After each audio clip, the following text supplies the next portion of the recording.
하나님께서 사람을 다루어 나가는 일에 있어서 우리가 가지고 있는 오해들이 있습니다. 그게 뭐냐 하면 하나님께서는 사람을 다루실 때에 개별적으로 다루신다는 생각입니다. 하나님께서 사람을 다루실 때에는 개별적으로 다루시지를 않습니다.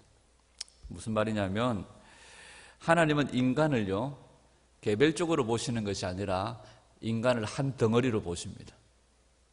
그러니까 예를 들면 이건이나 우리나 한 통속이라는 겁니다. 미국의 가장 부자가 누굽니까? 네? 빌 게이츠. 빌 게이츠가 수조억을 가졌다고 우리는 이 세상에서 부러워하고 살아가지만 그렇지 않습니다. 하나님은 빌 게이츠가 수조를 가졌으니까 그 사람을 특별하게 보고, 우리는 수십 원을 가졌으니까 하나님은 우리를 이렇게 보고 그렇게 보시지 않는다는 거예요. 하나님은 인간을 전체로 한 덩어리로 보시는데 어떻게 보시느냐 하면 아담 안이라고 하는 한 덩어리로 보십니다. 한마디로 말하면 우리의 옛사람은 아담 안입니다. 아담 안입니다. 아담 안에 있는 사람들은 자기가 아무리 발버둥을 치고 노력을 하고 아무리 경상도 말로 쇠가 빠지게 해도 아담 안에 있는 자들은요 한 통속입니다. 다 한 덩어리입니다. 우리가 지난 시간에 우리가 풍랑을 만나든지 환난을 만나든지 우리가 어떤 상황이 있든지 주님은 우리를 죽음으로 몰아가십니다. 우리가 죽음으로 나올 때에, 우리가 죽어질 때에 거기서 진리가 발견되어져요. 오늘 새벽에도 말씀을 나눴던 것처럼 진리는 어디에서 나옵니까? 죽음을 통해서 나옵니다. 진리는 자기 부인과 자기 희생을 통하여서 나와요. 예수님이 자기 부인과 자기 희생, 자기 포기를 통하여서 우리에게 진리를 보여주신 거죠. 그런데 인간은 끊임없이 뭘 추구합니까? 자기를 과시하고 자기의 위대함을 드러내려고 해요. 자기의 위대함을 드러내려고 하는 모든 것들은 다 비진리입니다. 그러니까 옛사람은 한마디로 한 덩어리로 보시는데 뭘로 보시느냐 하면 아담 안이라고 하는 한 덩어리로 보세요. 그러면 우리가 새 사람을 우리가 다른 말로 표현하면 예수님 안이라고 볼 수 있는 거죠. 그래서 지난 시간에 사도 바울이 풍랑을 만나서 유라굴로라고 하는 풍랑을 만났을 때에 사도 바울이 주님의 축복의 통로, 구원의 통로가 될 수 있었던 이유는 뭡니까? 자신이 주 안에 있었기 때문입니다. 그런데 인생은 그냥 두 가지로 나눌 수 있습니다. 주 안에 있느냐, 주 밖에 있느냐. 우리가 예수님 안에 있느냐, 여전히 아담 안에서 살아가느냐. 고린도전서 15장 22절을 한번 보겠습니다. 고린도전서 15장 22절 시작. 아담 안에서 모든 사람이 죽은 것 같이 그리스도 안에서 모든 사람이 삶을 얻으리라. 여러분 인생은요 두 가지밖에 없어요. 우리가 아담 안에 삶을 사느냐, 예수님 안에 그리스도 안에 삶을 사느냐. 우리 하나님은 모든 인간을 아담 안에서, 모든 인간은 동일하다는 거예요. 여러분 이건희도 죽고 빌 게이츠도 죽고 스티븐 잡스도 이미 죽었고 다 죽는 거예요. 그런데 아담 안에 있는 자들의 죽음과 예수님 안에 있는 자들의 죽음이 틀리다는 거죠. 모든 인간은 아담 안에서 동일하다는 겁니다. 여러분 개별적으로 차별적으로 주님이 보시는 것이 아니에요. 덩어리로 보신다는 거예요. 모든 인간은 뿌리가 있죠. 다 부모가 다릅니다. 그러나 부모의 부모를 올라가면 결국 뭐가 만나져요? 결국 아담이에요. 결국 아담입니다. 여러분 우리 모두가 너나 할 것 없이 다 아담 안에서 놓여있기 때문에 아무리 우리가 남들과 차별화시키고 구별되어서 우리가 살려고 노력을 해도요 결국은 아담 안에서 한 덩어리로 다 우리는 멸망할 수밖에 없는 인생들이라는 거죠. 하나님 앞에서 수조 원을 가진 사람이나 수십 원을 가진 사람이나 하나님 보시기에는 모두가 다 아담 안에서 발부둥 치는 인간에 불과하다는 겁니다. 여러분 사람들은 이 하나님의 관점을 모르고요 어째서든지 자기가 노력해서 자기의 위대함을 드러내려고 합니다. 여러분 아담 안에 있는 자들이 수십조 원을 가졌다고 해서 수십 원을 가졌다고 해서 하나님 보시기에 야 너는 많이 가졌기 때문에 아담 안에 있는 너는 그래 너는 1등급이야 너는 5등급이야 주님 그렇게 보시지 않는다는 거예요. 아담 안에 있는 모든 자들은 다 멸망받을 자식들이라는 거죠. 여러분 인간에게 있어서 최종의 결정권자가 누구겠습니까? 바로 자기 자신이 최종 결정권자입니다. 아담 안에 있는 자들의 최종 결정권자도 자기예요. 자기가 최종 결정권자고 자기가 자기의 위대함을 과시하고 자기의 능력을 과시하는, 이걸 성경은 비진리라고 말합니다. 진리는 자기 희생, 자기의 위대함을 과시하지 않고 자기 부인, 자기 희생으로부터 나온, 죽음으로부터 나오는 것이 진짜 진리라고 말씀하시는 거죠. 여러분, 예를 들어서 집을 계약을 하는데, 이현준 집사가 집을 하나 샀어요. 집을 계약하려고 부동산에 앉아가지고 집을 사는 사람하고 앉아가지고 계약서를 작성합니다. 거기에 누구 도장 찍어요? 이름은 이현준 적어놨는데 거기다 김기광 성도님 도장 찍어봐도 아무 소용없어요.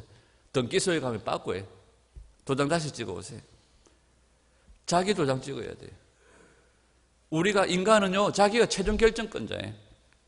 그런데 이런 버릇을 가지고 천국문에 들어갈 때에도 이런 버릇을 가지고 들어가려고 그러는 거예요.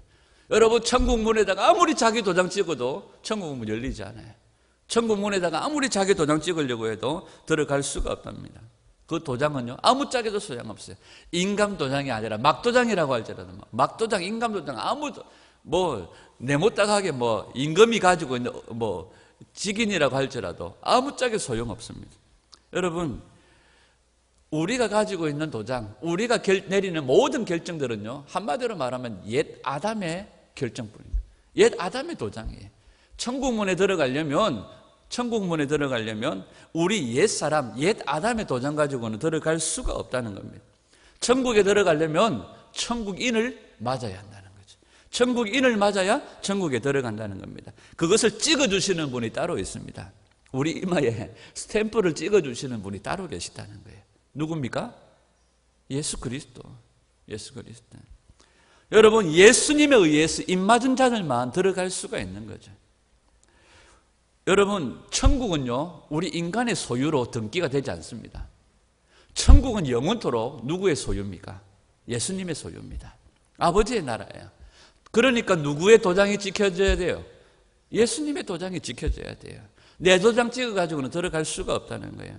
여러분, 자, 더 깊이 생각해 보면 아담 안에 있는 자들은 혼자 있는 것이 정상적입니까? 더불어 사는 것이 정상적입니까? 다시 얘기합니다. 하나님은 인간을 개별적으로 보시지 않고 한 덩어리로 보시는데요, 인간은 끊임없이 자기 개별적으로 자기가 최종 결정권자가 되어서 자기 스스로 자기 위대함을 과시하려고 해요. 그러면 여기 질문을 던집니다. 항상 질문에는 약간 함정들이 있기는 마련입니다. 자, 아담 안에 있는 자들은 개별적으로 사는 것이 정상입니까? 어울려 사는 것이 정상입니까? 네? 어울려 사는 게 정상이겠죠. 그래서 결혼도 하고 옛 아담에 속해 있지만 그래도 결혼도 함정이 있지 않겠습니까? 그러니까 옛 아담 안에 속한 자들도 더불어 사는 것이 정상이에요. 그런데 옛 아담에 속한 자들은 여전히 더불어 살면서도 뭘 추구해요? 개별적인 삶을 추구를 해요. 자기가 최종 결정권자. 자, 부부가 더불어 삽니다. 함께 삽니다. 그런데도 끊임없이 부부 안에서도요, 역시 최종 결정권은 자기. 자, 그러면 예수님 안에 있는 사람들은 더불어 사는 것이 정상입니까? 개별적으로 사는 것이 정상입니까? 예수님 안에 있는 사람들도 역시나 더불어 사는 것이 정상입니다. 함께 사는 것이 정상이에요. 그러면 자, 여기서요, 차이가 있는 거죠. 아담 안에 있는 자들도 더불어 사는 것이 정상이고 예수님 안에 있는 사람들도 더불어 사는 게 정상이에요. 그러면 아담 안에 있는 사람들은 누구와 더불어 삽니까? 네? 사람들하고, 인간들하고 더불어 사는 거예요. 현주희하고, 이현주희, 김미희 더불어 사는 거예요. 그죠? 자, 아담 안에 있는 사람들은 누구와 더불어 살아요? 인간들과 더불어 살아요. 그러면 예수님 안에 있는 사람들은 누구와 더불어 살아요? 예수님하고 사는 거예요. 이게 차이라는 거예요. 여러분, 예수님과 더불어 사십니까? 아멘. 예수님과 더불어, 이게 뭐랍니까? 신앙은 무슨 측면에서? 관계적인 측면에서. 기독교는요, 관계입니다. 관계. 누구와의 관계입니까? 예수님하고의 관계죠. 예수님하고의 거리가 우리 신앙생활을 판단하고 척도한다는 거죠. 오늘 보면 3절을 한번 읽어보겠죠. 3절을. 3절 시작. 두 사도가 오래 있어 주를 힘입어 담대히 말하니 주께서 그들의 손으로 표적과 기사를 행하게 하여 주사 자기 은혜의 말씀을 증언하시니. 여러분, 사도 바울들이요, 이 담대하게 예수님의 복음을 전 거예요. 이게 예수님 안에 있는 자들의 특징입니다. 예수님 안에 놓여 있는 사람들의 모습이에요. 그러니까 이 사람들이 혼자 있는 겁니까? 혼자 있는 게 아닙니까? 예수님이 함께 하시는 거죠. 자, 그 앞절에 보면 이 사람들이 회당에 들어가서 복음을 전하는데 허다한 사람들이 믿어요. 그런데 그 뒤에 보면 2절과 4절에 보면 순종하지 않은 유대인들이요, 사도들을 계속해서 핍박하고 혼란스럽게 해요. 형제들에게 마음을 선동하여, 이방인들의 마음을 선동하여 형제들에게 악감을 품게 해요. 자, 4절에 보면 그 시내의 무리가 나뉘어서 유대인을 따르는 자도 있고 사도들을 따르는 자들이 있어요. 5절에 보면 이방인과 유대인과 그 관리들이 두 사도를 어떻게 해요? 모욕을 해요. 오늘 오후에도 한번 살펴보겠지만요, 여러분들에게 만약에 여러분들이 지금 하고 있는 모든 일들을 그만두고 오늘 이 사도들과 같이 전도자의 일을 하라고 하면 여러분은 어떻게 생각하시겠습니까? 가는 곳마다 모욕을 당해요. 가는 곳마다 악감정을 품어요. 가는 곳마다 돌로 들고 때리 죽이려고 해요. 가는 곳마다 침을 뱉어요. 가는 곳마다 모욕을 하고 조롱을 내요. 이 일들을 주님께서 하라고 하세요. 어떻게 하시겠습니까? 마음이 상당히 불편해요. 오늘 이 사도들의 모습을 보면 마음이 짠해요. 이 사람들이 못 배웠습니까? 이 사람들이 가진 게 없어요? 기술이 없어요? 사도 바울은요, 텐트를 만드는요, 엄청난 좋은 기술이 있습니다. 이것 가지고 나가면요, 떵떵거리고 부자 되어 살 수 있어요. 좋은 기술이 있죠. 좋은 배움을 했죠. 사람들에게 인정받는 사람이었죠. 그런데 사람들에게 인정받는 삶을 사는 게 아니라 오히려 악감정을 품고 미워하고 모욕을 당하고 침뱉음을 당하고 두드리 맞고 감옥에 갇히고 이런 일들을 당해요. 동정심이 생기는 거죠. 불쌍해 보여요. 돈이 있으면 도와주고 싶은 마음들이 막 생기는 거죠. 왜 오늘 본문에 나오는 사도들의 모습이 이렇게 왜 초라해 보입니까? 왜 그런 기분이 드느냐 하면 우리가 예수님 안에서 예수님 안에 있는 자들을 보면 전혀 이들이 초라해 보이지가 않아요. 여러분들 제가 초라해 보입니까? 불쌍해 보입니까? 지금은 안 그렇지만 예전에 막 노예 불려다니고 막 총에 불려다니고 막 이럴 때 사람들이 젊은 기 웃자다가 그리 돼가지고 뭐 이런 얘기를 하는데 여러분 예수님 안에 있는 자들이 예수님 안에 있는 사람들을 보면 전혀 불쌍해 보이지가 않아요.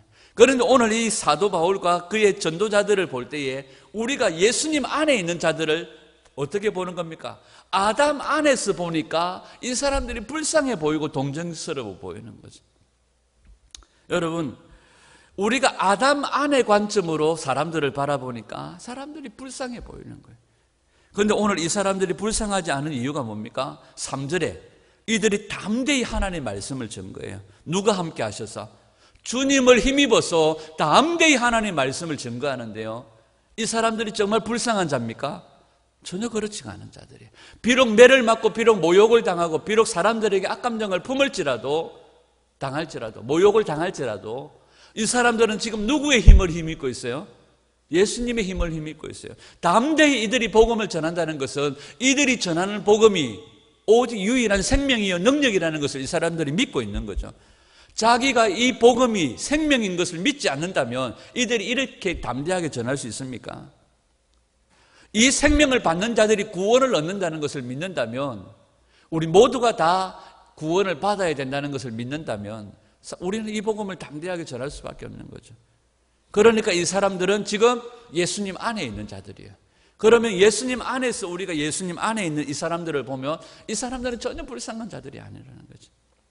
여러분, 쉽게 말해서 오늘 우리가 어떤 관점으로, 이 세상 사람들의 관점에서 이 사람들을 바라볼 때 외롭고 쓸쓸하고 초라하게 보이지만 우리가 3절의 말씀을 가만히 들여다보면 주님께서 도와주셔서 주님께서 함께 하심으로 담대히 복음을 전하고 있는 이들은 결코 혼자 놓여져 있는 것이 아니라는 겁니다. 그러니까 우리가 이 세상의 관점으로 보면 쓸쓸해 보이고 초라해 보이지만 예수님 안에서의 관점으로 보면 이 사람들은 주님과 함께하는 너무너무 행복한 삶을 살고 있다는 거지. 여러분, 세상은요, 자기 편으로 만들어서 항상 자기의 위대함을 과시하려고 해요. 오늘 이 사도들은요, 우리가 아담 안의 관점에서 볼 때 이 사람들은 동정의 대상으로 보이지만 예수님 안의 관점으로 볼 때 이 사람들은요, 이 사도들이 가지고 있는 권세는요, 우주의 권세보다 훨씬 더 뛰어난 예수 그리스도의 권세가 이들과 함께 하시는 줄 믿습니다. 아멘. 그러면 예수님 안에 있는 우리들에게 세상 사람들이 아담 안에서의 관점으로 우리를 바라볼 때에 우리는 비록 초라해 보일 수도 있어요. 김정욱 권사님, 세상 사람들이 아담 안의 관점으로, 이 세상의 관점으로 우리 김정욱 권사님을 바라볼 때 아이고, 초라해 보일 수가 있어요. 그러나 예수님 안에서 우리를 바라볼 때 우리는 우주적인 권세보다 훨씬 더 큰 권세가 우리와 함께 하신다는 사실입니다. 아멘. 사도들은 이 권세를 가지고 살아가는 거예요. 그러면 우리가 세상을 바라볼 때 세상 사람들의 안목에, 세상 사람들의 시선에 날마다 쫄아가지고 성도들이 그렇게 살아야 되겠습니까? 아니죠. 세상 사람들의 시선은 한마디로 뭡니까? 퉁쳐서 아담 아니에요. 그들이 수십 조를 가져도 그들은 아담 아니에요. 멸망받을 자식들이죠. 여러분, 예수님 당시에도요, 예수님의 복음 전파를 할 때에 누구의 권세를 가지고 네가 그 일들을 하느냐, 이런 식으로 바리새인들이 따지고 묻죠. 그때 예수님이 이런 얘기를 합니다. 그러면 자, 내가 하나 물어볼게. 그러면 세례 요한의 권세가 하늘로부터 온 것이냐 사람으로부터 온 것이냐, 이렇게 물어요. 그러니까 하늘로부터 왔다 하면 너희들이 왜 선지자를 죽였노? 사람으로 왔다, 뭐 이런 식으로 막 머리를 써다가 대답을 못하고 흩어져 버리죠. 여러분, 세례 요한이요, 무엇을 입고 다녔습니까?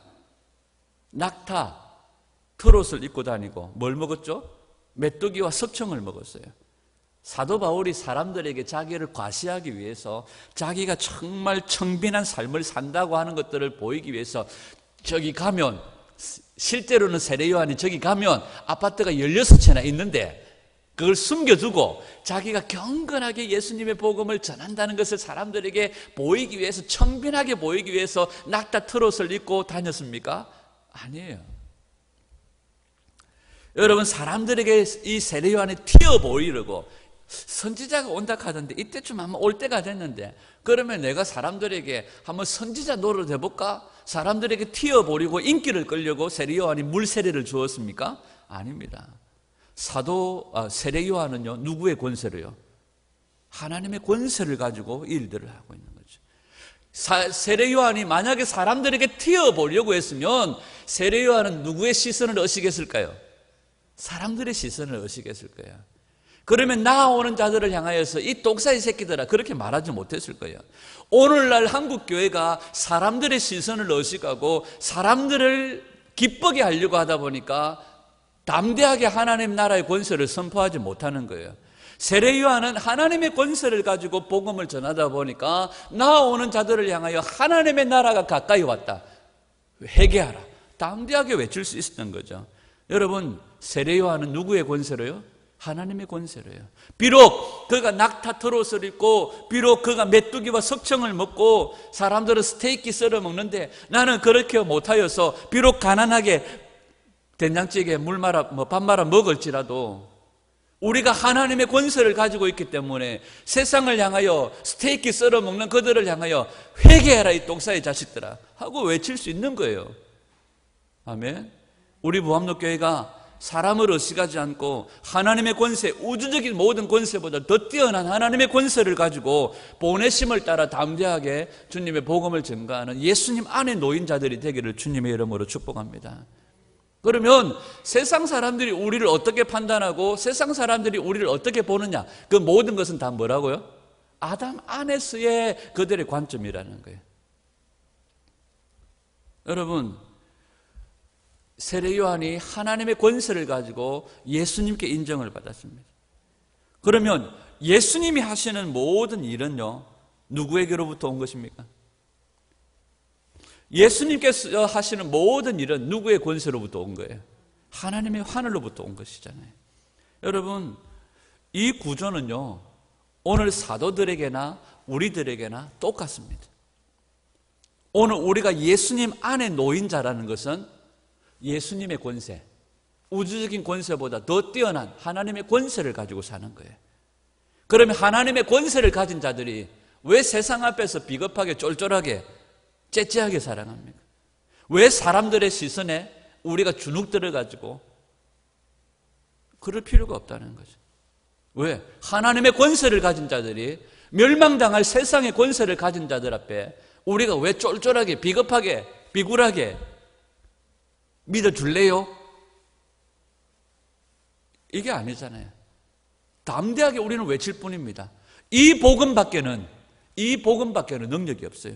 이 복음밖에는 천국 문을 열쇠가 없어요. 내 도장 가지고는 들어갈 수 없는 거예요. 천국인을 맞아야 천국에 들어갈 수 있는 거죠.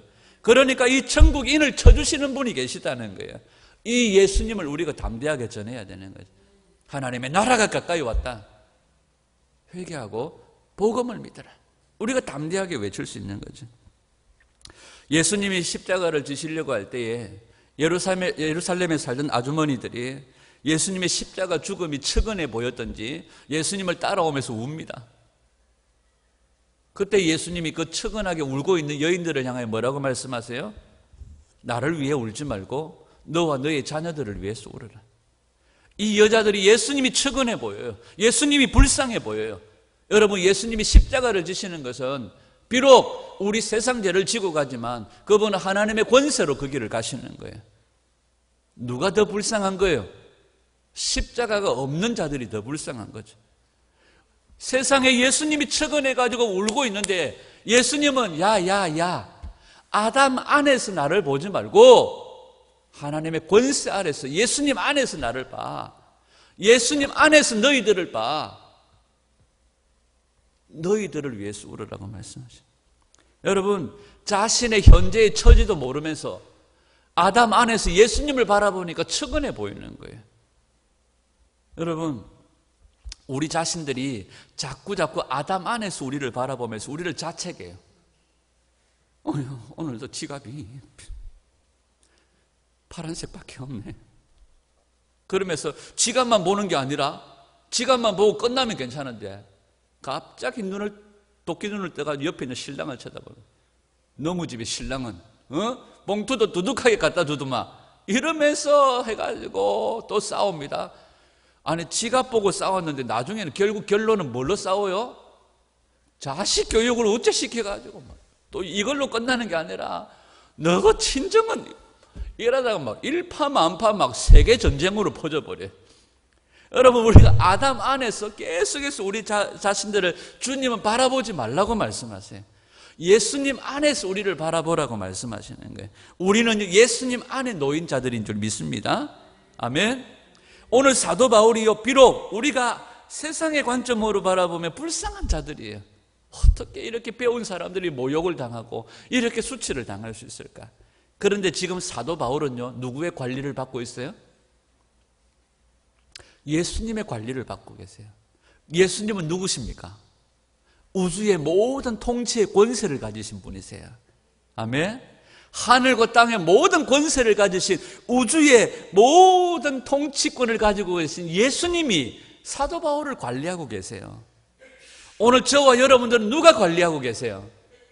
예수님이 관리하고 계세요. 아멘. 염려할 것 없어요. 아담의 관점으로 우리를 바라볼 것 없어요. 여러분, 오늘 우리 모두가 예수님의 관리를 받고 있는 자들이에요. 그런 관점에서 동일하게 이 사도들과 같이 담대하게, 확신 있게, 힘 있게 어깨를 쫙 펴고 예수님 안에 놓인 자들로 세상을 향하여서 우리가 가지고 있는 이 확신의 복음, 이 우리가 가지고 있는 이 십자가와 능력의 복음, 이 부활의 복음을 담대하게 외치는 거예요. 너 이거 안 가지면 천국 못 들어가. 너 이것들을 안 가지면 천국 문 열 수 없어. 한 군데 열린 데가 있다. 불못. 이런 식으로 우리가 왜 세상을 향해 쫄아야 됩니까?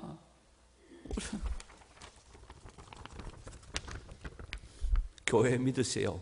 뭐 이를 왜 우리가 이렇게 살아야 됩니까? 저도 뭐 이제 웃자다 보니까 사역을 하고 예수님 믿고 저희 집사람이 한 번씩 결혼하고 한 번씩 또 이게 두 가지 제 마음을 이렇게 아프게 할 때가 있었습니다. 그게 뭐냐면 한 번씩 가다 결혼하고 옛날에 첫사랑 선생님이 한 번씩 생각난다고 막 이래서 하고 막 또 한 가지는 뭐냐면 예수님 믿고 난다 보면 사역을 하다 보니까 친구들하고의 관계들이 자연스럽게 그건 멀리 떨어져 버리는 거예요.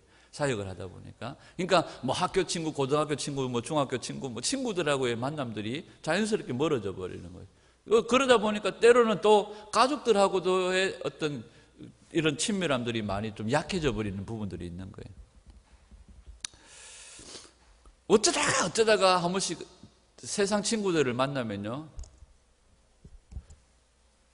내가 어쩌다가 아담 안에서의 생각들이 나를 지배하는 거예요. 저 아들은 그래도요, 제법냐, 그래도 막 내 꽃다리 메고 번지리하게 사는 내 모습은, 이게요 계속적으로 우리 안에서 우리를 지배하려고 하는 아담의 생각들이, 아담 안에서의 생각들이. 우리 김경환 스님 절대로 초라하지 않습니다. 누가 뭐라 하거든 당당하게 얘기하십시오. 야 인마, 너거는 누가 관리해주는 사람이 있나? 시끼들 말이야. 머리 숙여 인마. 나는 하늘과 땅의 권세를 가진 예수님이 24시간 나를 관리해 자스가. 그리고 그분이 나를 위해 천국문을 열어주셔서. 아멘. 여러분, 우리 모두는 예수님의 관리를 받는 자들인 줄 믿습니다. 우리가 우리 아담 안의 생각들을 떨쳐버리고요, 자꾸 아이고 이게 안 해. 눈을 들어 고개를 들어 주님을 보시기를 축복합니다. 그러니까 우리 신앙생활에 있어서 방해꾼은 누굽니까? 옆에 있는 평생 원수가 아니에요. 우리 신앙생활에서 가장 방해꾼은 자기 자신이에요. 돌아서면 일하고 나서 집에 보내놓으면 집에 가가지고 또 이런, 여러분, 나는 예수님의 관리를 받고 있는 자다. 내가 가지고 있는 이 생명의 복음은 모든 만민을 구원하는 능력의 복음이에요. 오직 예수 그리스도께서 우리 이마에 천국의 인을 쳐주셔서 우리로 하여금 천국으로 이끌어 가시는 분, 영생의 그 나라에 우리를 들이시는 분이십니다. 아멘. 말씀을 정리하십시다. 오늘 사도들이 가졌던 이 권세, 세례 요한이 가졌던 이 권세, 우리 예수님이 가지셨던 이 권세를 가지고 당당하게 세상 사람들 앞에 주눅들지 않고 이 천국 복음을 전파해내는 저와 여러분들이 되시기를 축복합니다. 아멘. 여러분, 눈에 보이지 않는 분과 우리가 지금 관계를 맺고 살아가요. 여러분, 신앙생활은 관계입니다. 예수님 안에 있는 자들은 누구와 더불어 살아요? 예수님과 더불어 살아요. 그럼 반대로 내가 누구와 더불어 사느냐에 따라서 내가 누구 안에 있는지가 결정나는 거예요. 예수님 안에 사는 자들이 되기를 소원합니다. 예수님과 더불어, 여러분, 우리는 눈에 보이지 않는 하나님과 관계를 맺고 살아가는 사람들이에요. 이래 봬도 우리는 예수님의 관리를 받고 있는 자들이요, 눈에 보이지 않는 우주의 권세를 가지신, 아니 그것보다 훨씬 더 뛰어난 권세를 가지신 하나님과 내가, 미안하지만 어깨를 나란히 하는 사람이야. 당당하게 이 믿음 가지고 예수님 안에서 예수님과 더불어 사는 그런 저와 여러분들이 되시기를 주님의 이름으로 축원합니다.